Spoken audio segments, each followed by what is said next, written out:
it is commonly said that you should pick your stones from Muzdalifah. The Sharia does not at all ever even suggest or hint at that. This is, in my opinion, a cultural addition. You may pick your stones from anywhere. You may even pick them from your backyard here in America. It doesn't matter where you pick your stones from. The Sharia does not specify. There's not even a fabricated hadith that talks about picking the stones from Muzdalifah. But some scholars basically liked it because it's the day before, but you may pick your stones from anywhere. Also, another reason you might want to pick your stones from Muzdalifah is because there's a lot of stones in Muzdalifah, right? So it's just easier to pick stones. But from a Shari'i perspective, you may pick your stones from anywhere, and I would actually pick my stones on the 8th from Mina, so that I didn't have to worry about finding stones in the middle of the night in Muzdalifah. I would personally do this. In Mina, under the tent, you just walk outside and you dig in the ground and you find stones, and then you take them from there. There's no Shari'i reason to pick them from Muzdalifah. I'm getting there right now. That was the exact next word that I was about to say. Another problem that happens is people go a little bit extreme about the stones. Ibn Abbas was picking stones, and like most of us as well, he thought he's going to pick some nice big ones. The Prophet ﷺ said, no, not like this authentic hadith, no, not like this. Let it be like a chickpea seed. Let it be like a chickpea seed. Basically, the tip of your finger, that big, something like this.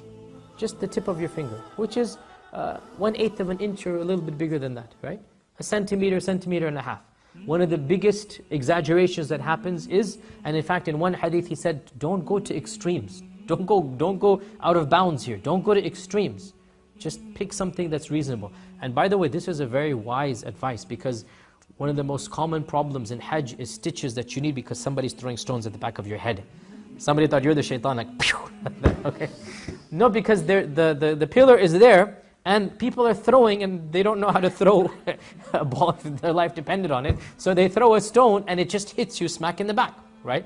And if they choose a big rock, then it's a dangerous thing. So it's a very wise advice from the Prophet ﷺ to choose small stones, right? So it should be something small. Now again, don't go to exaggeration that you take a ruler with you, you measure every stone.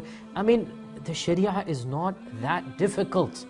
Rough idea, rough, just something like this. You don't have to wash it, you don't have to put it to the sun, you don't have to check for the purity. But one thing, and this I will say, you can't choose cement. So don't find some cement somewhere and break it up yourself and then have seven. Choose a rock, right? Because you'll find a brick, let's say.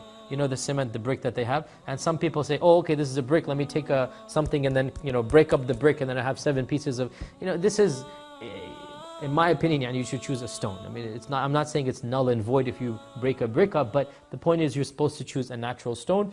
So you choose 7 small ones. Allah